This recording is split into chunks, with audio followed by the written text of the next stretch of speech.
guys, welcome back to my channel According to Tish. So it's been a hot minute since I've been on here.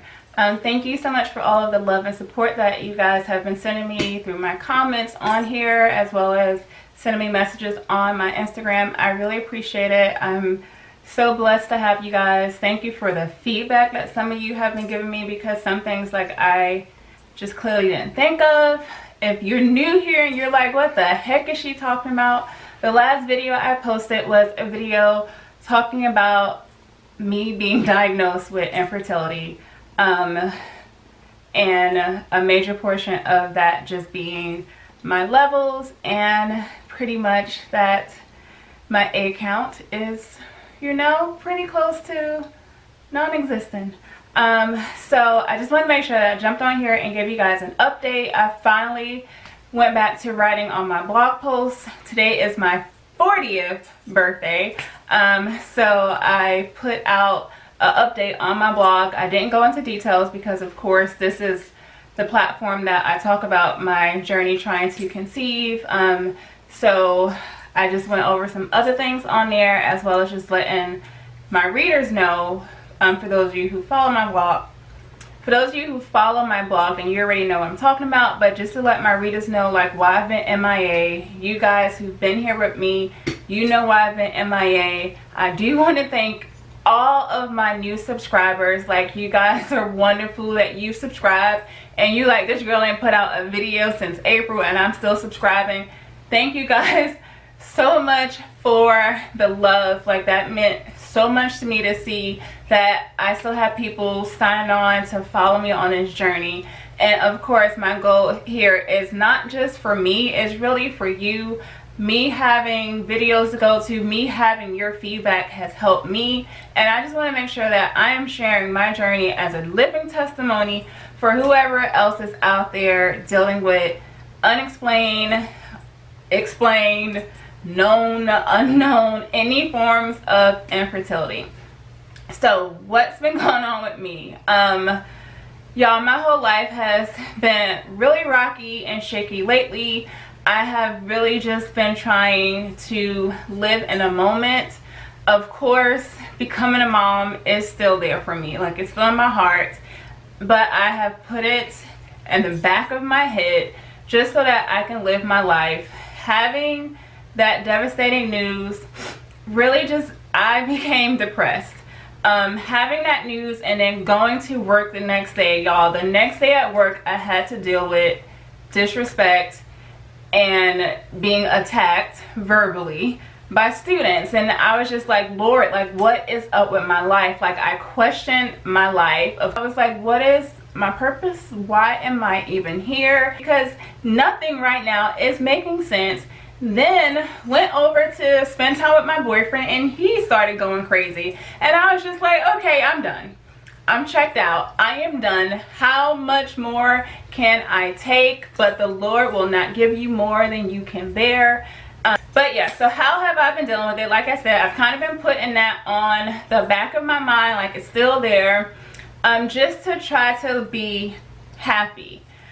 So for me, it's been a struggle because I am a Christian, and you know, this has really attacked my relationship with God, because I sit and I see on the news moms who are abusing their kids. I go to work and I, you know, hear of students who were pregnant, and then I go to church and I have people telling me, oh, well, God just said you're not ready.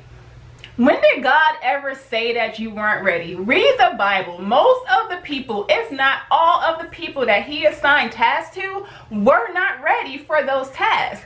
God gives you the skills, the knowledge, the strength that you need to fulfill whatever task he gives you. So if you are a Christian, stop telling people God said you ain't ready. God ain't say nothing to you about me. So let's get that straight.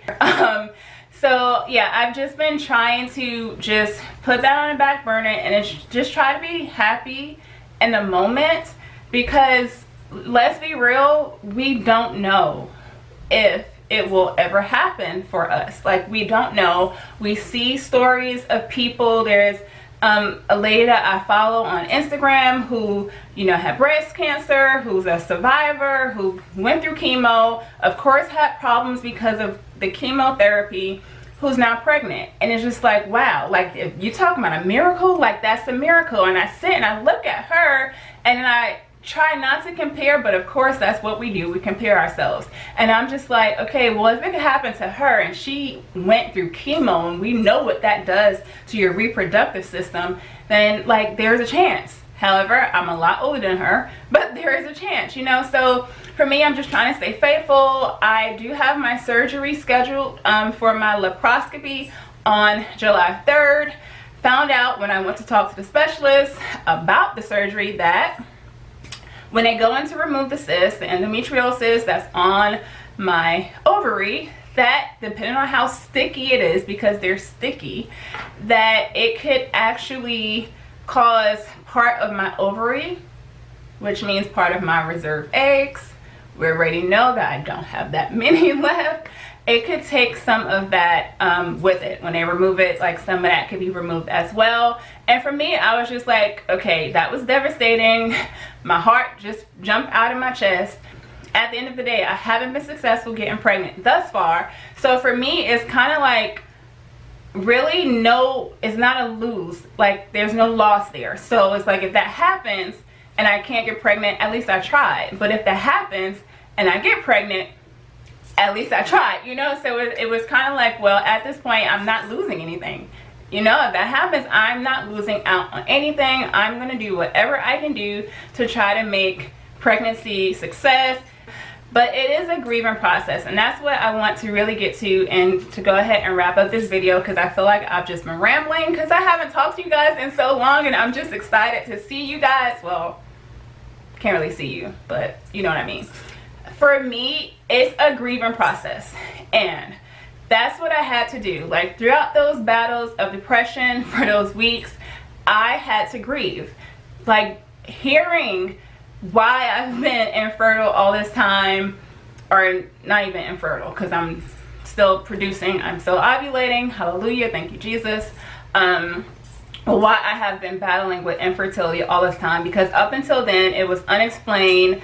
My fertility doctors just kept saying, I don't understand, it doesn't make sense, like there's no reason. There was a reason. So for me, it was a new revelation, and I felt like my dreams died. And I do understand that those dreams can be reborn like a phoenix, but for me, you know, those dreams and those hopes and those thoughts of since I was a child of me being a mom, like all of those things died, and I needed to grieve. And by me going through that grieving process and just telling people around me, hey, I'm dealing right now, you know, I might be sad, I might just cry for absolutely what you consider no reason out of the blue, but I needed to grieve. And by me grieving, I was able to still, you know, live life and to still have a smile on my face, even though my eyes might have looked like they wanted to cry, you know, especially with the job that I have as a teacher. One, dealing with kids and not wanting to put your burdens on them when they have a life that's hard enough. And then two, also being a content creator. And the one thing that I couldn't shut down was my Instagram, because that is my main source of income when looking at me being a content creator. So I took, I think, like a week off, and I jumped on. It was like, yes, sorry, I've been MIA, but I've been dealing with stuff. Didn't go into detail because I knew that, again, this is where I put out my TTC stuff. But like, even for that, like, I really had to just check myself and go through that grieving process so that when I needed to perform, when I needed to work, I could put a smile on my face and, you know, be as though life was rosy and filled with sunshine and rainbows, even though I knew that it was filled with dark clouds, thunder, lightning, earthquakes, floods, everything, tsunamis. Like, I still needed to be able to put on that face, and by me doing that, I faked it until it became real. Am I still sad at times? Of course. Every time I get my period, even if I'm not trying, every time I get my period, I get a little sad, because it's like, okay, once again, I'm not pregnant. However, every time I get my period, I'm also like, yes, I'm not going through menopause either. So it's like a battle going on there. So yeah, so that's that. That's how I've been able to still smile and still get through. I needed that time to grieve, so I needed that time away. Thank you again for all the support that you've continued to give me while I've been away. And will the vlogs come? I mean, I've been recording vlogs since April, y'all. So whatever vlog you get first is going to be a little bit choppy. But I don't know, like, if I will continue to vlog, just because I don't know what's going to happen with this journey. Will the videos continue to come? Yes, I will continue to talk about me having endometriosis, which was newly diagnosed, and my surgery and all that's to come with that. So yeah, so I will continue to post videos. Not sure if it will be 2 videos per week or 1 a week. We know that my days are Wednesdays and Sundays, so just look for videos on that day throughout the week, and make sure you hit that notification bell so that you know whenever I do post a video. I love you guys so much. Thank you again so much for all of your support. If you're not subscribed, go ahead and hit that subscribe button, and I'll see you guys real soon with another video. Bye.